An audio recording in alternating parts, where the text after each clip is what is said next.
तहसीलदार गोवर्धन पाठी द्वारा न्यायालय के आदेश से फौजी के परिवार को पूर्व कब्जा दिलाया था। हथियारबंद दबंगों ने तहसीलदार द्वारा दिलाए गए कब्जे को पुनः उक्त जमीन पर कब्जा कर लिया था। तहसीलदार द्वारा दबंगों के विरुद्ध वैधानिक कार्रवाई करते हुए पुनः फौजी के परिवार को मौके पर जाकर कब्जा दिलाया गया।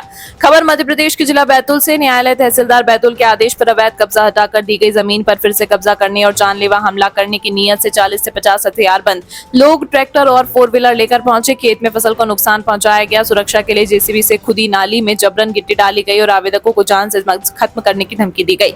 यह गंभीर मामला कुम्हारटेक तहसील बैतूल का है, जिसमें पीड़ित पक्ष ने पुलिस अधीक्षक बैतूल से आरोपियों के विरुद्ध कड़ी दंडात्मक कार्रवाई की मांग की।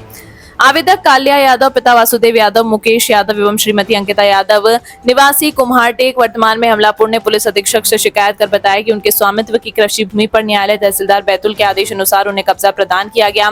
आदेश 5 जून को पारित हुआ था, जिसके अनुसार जेसीबी से गहरी नाली खुदवाकर भूमि को सुरक्षा की गई थी। लेकिन आदेश के मात्र कुछ ही दिन बाद अन्य आवेदक गण रामनाथ, पिता साहबू यादव आदि ने तीनों 4 व्हीलर, 2 ट्रैक्टर एवं अन्य वाहनों से पहुंचे। इनमें से एक ट्रैक्टर दिलीप का था, जबकि मोटरसाइकिल भी घटनास्थल पर पाई गई। फसल को नुकसान पहुंचाया गया और सभी ने एक राय होकर आवेदकों को धमकाया कि यदि वे दोबारा इस भूमि पर खेती करेंगे तो जान से मार दिया जाएगा। उक्त मामले में आवेदक द्वारा कब्जा छीनने की जानकारी देते हुए कलेक्टर नरेंद्र कुमार सूर्यवंशी को उक्त स्थिति से अवगत कराया गया। निर्देश के बाद तहसीलदार द्वारा पटवारी पुलिस बल के साथ ग्राम कुम्हारटेक पहुंचे। तहसीलदार द्वारा आवेदकों के विरुद्ध आपराधिक मामला दर्ज कराने हेतु पटवारी को निर्देशित किया गया है। यदि भविष्य में आवेदक गण द्वारा आवेदक से कब्जा छीनने का प्रयास किया जाता है तो उनके विरुद्ध सिविल जेल की कार्रवाई की जाए। क्या बात है, पुनः आपको यहाँ पर कब्जा दिलाने आना पड़ा, क्या है मामला पूरा? व्यवहार न्यायालय के आदेश के परिपालन में पिछली 5 जून को कब्जा सौंपा गया था, लेकिन उसके तत्काल दूसरे ही दिन अनावेदक रामनाथ, पिता साहबू द्वारा अवैध कब्जा कर लिया गया।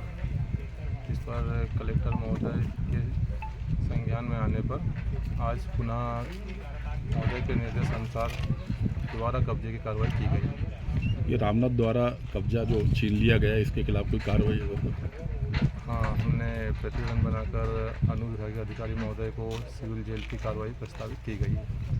पता ये भी चला था सर, उस समय अभद्र व्यवहार किया गया था आपके अधीनस्थ जो कर्मचारी? हाँ, पहली बार जब हमारे दल यहाँ पर कब्जा सौंपने के लिए आया था तब इन लोगों ने कुछ अभद्र व्यवहार किया था, लेकिन हमने इनकी गलती मानकर इनको छोड़ दिया था।